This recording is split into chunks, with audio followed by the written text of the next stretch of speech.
بسم اللہ الرحمن الرحیم۔ ریاست تلنگانہ میں انتخابی سرگرمیاں اور سیاسی پارٹیوں کے وعدے اور پینتروں کا آغاز ہو چکا ہے۔ دراصل گزشتہ اگر 9 سال کا ہم جائزہ لیں تو ان 9 سالوں میں ریاست تلنگانہ کے مسلمانوں کو سیاسی حیثیت سے بے اثر کرنے کی بہت بڑی سازش کی گئی ہے۔ تلنگانہ کے قیام سے پہلے متحدہ آندھرا پردیش کی اسمبلی میں مسلمانوں کا جو ریپریزنٹیشن ہوا کرتا تھا وہ ریپریزنٹیشن تلنگانہ کے قیام کے بعد نیچے گر گیا، کیونکہ ریاست تلنگانہ کے جو موجودہ چیف منسٹر ہیں وہ چیف منسٹر نے کہا کہ مسلمان اضلاعوں سے جیتنے کی طاقت نہیں رکھتے، لہٰذا مسلمانوں کو ٹکٹس نہیں دیے جائیں گے اضلاعوں میں، اور ان کو کونسل میں نمائندگی دی جائے گی۔ تو نہ اضلاعوں سے ٹکٹ دیے گئے، نہ کونسل میں پراپر نمائندگی دی گئی۔ کونسل میں بہرحال محمود علی صاحب TRS کی نمائندگی کرتے تھے، فاروق حسین کانگریس سے آئے اور محمد سلیم TDP سے آئے، جو دونوں MLC تھے، اور محمد سلیم کی MLC ختم ہوئی تو پھر کوئی مسلمان کو نہیں دیا گیا۔ فاروق حسین کی بھی اب سمجھے کہ MLC شپ کانگریس سے جو آئے تھے ختم ہو گئی، تو اس کے بعد گورنر کوٹھے میں ان کو MLC دیا گیا اور وہ بھی اب ختم ہو گئی ہے۔ اور پھر ایک محمد فرید صاحب مرحوم کو MLC دیا گیا، یعنی تلنگانہ کی یہ 9 سالہ تاریخ میں ایک محمود علی صاحب اور ایک فرید صاحب، یہ دو کو ہی سمجھیے کہ MLC دیا گیا، اور فاروق صاحب اور سلیم صاحب تو آلریڈی MLC تھے اور TRS کو جوائن کرے تھے۔ دوسری بات یہ ہے کہ اگر ہم جائزہ لیں سابقہ انتخابات کا اور تاریخ کا، تلنگانہ کے ہی سیاسی تاریخ کا، تو تلنگانہ میں بہت سے اضلاع ایسے ہیں جہاں سے مسلمان جیت کر آیا کرتے تھے اور مسلمان منسٹر بھی رہے ہیں۔ خود محبوب نگر سے انصاری صاحب جیت کر آئے، منسٹر رہے، تو ایک لمبی تاریخ ہے۔ کھمم ہے، عادل آباد ہے، تو مسلمان جیت کر آتے رہے۔ خود پارلیمنٹ مسلمان جیتتے رہے ہیں۔ ورنگل کی پارلیمنٹ، حال ہی کی تاریخ اگر بیان کروں تو ورنگل کی پارلیمنٹ سے بھی مسلم نمائندگی ہوا کرتی تھی۔ لیکن اب اس وقت اگر ہم گزشتہ 9 سال سے اگر جائزہ لیں تو تلنگانہ کی جو مقتدر جماعت ہے TRS سے نہ راجیہ سبھا میں کوئی مسلمان ہے، نہ سمجھیے کہ لوک سبھا میں کوئی مسلمان ہے، اور ایک مسلم MLA ہے جو بودھن سے چن کر آتا ہے، اور اس سے ہٹ کر کوئی مسلم نمائندگی فلور میں الیکٹڈ نمائندگی نہیں ہے۔ اور پھر جو مقتدر جماعت ہے، ان جماعتوں کی ذمہ داری ہوتی ہے کہ وہ الیکشن میں مسلمانوں کو ٹکٹ بھی دیں اور جتا کر لے کے آئیں۔ یہ صرف مسلمانوں کے ووٹ کے متمنی ہوتے ہیں، کیونکہ مسلم ووٹوں کے کچھ دلال حکومت کے قریب اور حکومت کی گود میں جا کر بیٹھتے ہیں، جس سے مسلمانوں کا بڑا نقصان ہوتا ہے۔ ابھی کرناٹک کے انتخابات کو ہم دیکھیں گے تو کانگریس پارٹی نے انتخابات میں سمجھے شاندار کامیابی حاصل کی۔ 12 مسلمانوں کو ٹکٹ دیے گئے، جس میں سے 9 مسلمان جیت کر آئے۔ یہ ایک بہت بڑی سائن ہے۔ سدرامیا اور D شیو کمار، اور پھر اس کے بعد مرکزی جو قیادت ہے راہل گاندھی یا پرینکا گاندھی، اور پھر کھرگے، کہ ان کی قیادت نے مسلمانوں کو جتانے کے لیے بہرحال جو کوششیں دوسرے کینڈیڈیٹس کے لیے کی جاتی ہیں، وہی کوششیں مسلم کینڈیڈیٹ کے لیے بھی کی گئی ہیں۔ حالانکہ اگر جائزہ لیں تو ہم گلبرگہ اور بیدر کی، جہاں تک کہ دکن کے علاقے کی میں بات کروں، تو یہاں پر بڑے اینٹی انکمبرنسی تھی سٹنگ MLAs کے خلاف، لیکن وہاں بھی پارٹی نے کوششیں کی اور ان کینڈیڈیٹس کو جتا کر لے کر آیا، بلکہ بیدر سے مسلم منسٹری دی گئی ہے، 2 منسٹر اور 1 اسپیکر مسلمانوں کو کرناٹک میں دیا گیا ہے۔ It's a big sign. تو تلنگانہ میں اگر دیکھا جائے تو مسلمانوں کو سیاسی طور پر دفن کرنے میں مسلم سیاسی جماعت کا بڑا دخل رہا ہے۔ خالی شہر کی حد تک کچھ M L A 7 M L As کا ریپرزنٹیشن ہے۔ اضلاع کے مسلمان تو اس وقت بالکل پولیٹیکلی غلام بنا دیے گئے ہیں، اور ان کے ووٹوں کو سمجھیے کہ کسی ایک کی جھولی میں ڈالنے کی کوشش مستقل کی جاتی رہی ہے گزشتہ 3 الیکشن میں، یعنی 2 اسمبلی اور 1 پارلیمنٹ الیکشن میں، 2 پارلیمنٹ الیکشن 2 اسمبلی الیکشن میں۔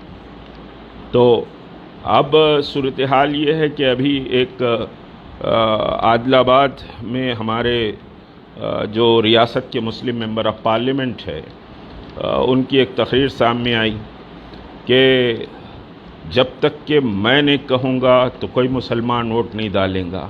تو یہ خوش فہمی سے اور یہ دلالی سے بہرحال باز آ جانا چاہیے۔ حالات اب بدل گئے ہیں، اور بات یہ کہوں کہ خود ہم تحریک مسلم شبان ایک اسٹریٹجی فریم کر رہی ہے، اور گزشتہ جیسے تیلگو دیشم کی حکومت کے پیریڈ میں ہم نے چیف منسٹر چندر بابو نائیڈو کے سامنے اور پھر اس سے پہلے این ٹی راما راؤ کے سامنے مسلمانوں کے باضابطہ مطالبات کی ایک فہرست رکھی تھی، 15 نکاتی مطالبات رکھے تھے۔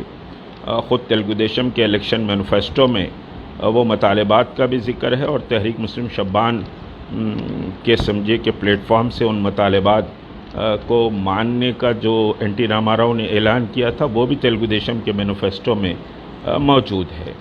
اور پھر اس کے بعد پارلیمنٹ الیکشن میں بھی ہم نے کچھ مطالبات رکھے تھے، جس میں ریزرویشن کے بھی مطالبات تھے۔ اخبارات اس بات کی گواہی دیں گے، اس وقت سوشل میڈیا نہیں تھا۔ تو یہ کہ ریزرویشن کے مسئلے کو چھوڑ کر باقی تمام مطالبات کو تسلیم کیا گیا تھا۔ اردو کا مسئلہ تھا، سیکنڈ لینگویج کا مسئلہ تھا، اردو ٹیچرز کے اپوائنٹمنٹ کا مسئلہ تھا، ریزیڈینشیل اسکول کو بہتر بنانے کا مسئلہ تھا، مسلم بجٹ کا مسئلہ، اوقاف بورڈ کا مسئلہ، یہ سارے مسائل تھے، اور اس کو امپلیمنٹ کرنے کے لیے باضابطہ کام بھی شروع ہوا تھا، لیکن اس میں رکاوٹ بہرحال مسلم سیاسی جماعت کے ریپرزنٹیشن نے اس میں کافی رکاوٹیں پیدا کی تھی۔ تو بہرحال یہ ہے کہ کیک واک مسلم ووٹ اب کے نہیں رہیں گے۔ مسلم ووٹ اسی جماعت کے پاس، اسی جماعت کے حصے میں جائیں گے جو مسلمانوں کے مطالبات کو سنسیئرلی تسلیم بھی کرے اور امپلیمنٹ کرنے کی سمجھے کہ ان میں حوصلہ بھی ہو، اور وہ ایمانداری سے امپلیمنٹ کرنے کے موقف میں ہم کو نظر آئیں، تو مسلم ووٹ اسی طرف جائیں گا۔ مسلم ووٹ کسی کے کہنے پر، یا مسلمان سمجھیے کہ کوئی بندوا مزدور نہیں ہے کہ کسی کے کہنے پر فوری مزدوری کر لیں اور جا کے ووٹ ڈال دیں، ایسا نہیں ہوگا، بلکہ پوری اسٹریٹجی فریم کی جا رہی ہے۔ تمام مسلم دانشور اور سمجھیے کہ مسلم جو ذمہ دار ہیں، جو برانڈڈ نہیں ہیں، وہ سمجھیے کہ ان سب سے مشورہ کیا جائے گا، اور باضابطہ ایک چارٹر آف ڈیمانڈ تیار کیا جائے گا۔ اور ایسا نہیں ہے کہ کانگریس بھی کیک واک سمجھے مسلم ووٹ کو، یا پھر فلاں سیاسی جماعت ٹی آر ایس کے ساتھ ہے تو ٹی آر ایس اس کو کیک واک سمجھے، یہ ایسا نہیں ہوگا۔ بہت سے ایشوز ہیں، ریزرویشن کا مسئلہ ہے، اور پھر اردو کا مسئلہ ہے، وقف کی جائیدادوں کا مسئلہ ہے، مسلمانوں کی معاشی اور تعلیمی پسماندگی کا مسئلہ ہے، سدھیر کمیشن کی رپورٹ کے امپلیمنٹیشن کا مسئلہ ہے۔ تو بہت سارے ایشوز ہیں، بے شمار مسائل ہیں، اور پھر فیس ری ایمبرسمنٹس کے مسائل ہیں۔ جو وعدے گزشتہ 9 سال میں مسلمانوں کے تعلق سے اس حکومت نے کیے، اس پر بھی ایک وائٹ پیپر سمجھیے کہ آئے گا۔ تو بہرحال مسلمانوں کے ووٹ کوئی کیک واک کی طرح نہیں ہوں گے۔ مسلمان اسی جماعت کو ووٹ دیں گے جو جماعت مسلمانوں کے مطالبات کو تسلیم کرے اور مسلمانوں کو سیاسی طور پر قوت اور طاقت بخشنے کا کام کرے، اسی کو مسلم ووٹ جائیں گے۔ اور مسلمانوں کا ریپرزنٹیشن اسمبلی میں بڑھنا چاہیے۔ صرف پرانے شہر کا ریپرزنٹیشن سے سمجھیے کہ کوئی کام نہیں بنے گا، اور جو پرانے شہر کے لوگ ہیں ان سے بھی سمجھیے کہ استصاب ان کا بھی کیا جائے گا کہ بھئی پرانے شہر میں کیا ڈیولپمنٹ کیا گیا گزشتہ 9 سال میں حکومت کے ساتھ رہ کر، کتنے سمجھیے کہ امپلائمنٹ اور کتنا ایجوکیشن اور کتنا سمجھیے کہ صاحب ڈیولپمنٹ ہوا ہے۔ پرانے شہر میں میٹرو ریل نہیں آ سکی، پرانے شہر سے آہستہ آہستہ پورے آفیسز نئے شہر کو منتقل ہو گئے، اور پرانے شہر میں ایک پاسپورٹ آفس بھی نہیں ہے۔ تو ایک لمبی فہرست ہے، وہ ساری فہرست عوام کے سامنے آئے گی اور عوام ہی فیصلہ کریں گے۔ کوئی سمجھیے کہ کسی کی لمبی شیروانی ہونے سے یا قد لمبا ہونے سے لوگ ووٹ نہیں ڈالیں گے، بلکہ ووٹ مسائل کی بنیاد پر پڑے گا، ووٹ پرفارمنس کی بنیاد پر پڑے گا، ووٹ جو دیانتداری سے مسلم ایشوز کو سن رہے ہیں اور تسلیم کر رہے ہیں، اور الیکشن میں پریکٹیکلی مسلمانوں کو پولیٹیکل سمجھیے کہ اسٹرینتھن کرنے کی جو سمجھیے سنسیئر کوشش کریں گے، مسلمانوں کا ووٹ اسی کو جائے گا۔ اور جب مسلمان متحدہ طور پر ووٹ ڈالتا ہے تو کرناٹک گواہ ہے کہ ریزلٹس کیسے آتے ہیں۔ تو تلنگانہ میں بھی سیاسی جماعتوں کو سوچ لینا چاہیے کہ مسلم ووٹ کوئی کیک واک نہیں ہے، یا ٹھنڈی میٹھی باتیں کرنے، کسی کو گالی دینے سے مسلمان ووٹ نہیں دے گا۔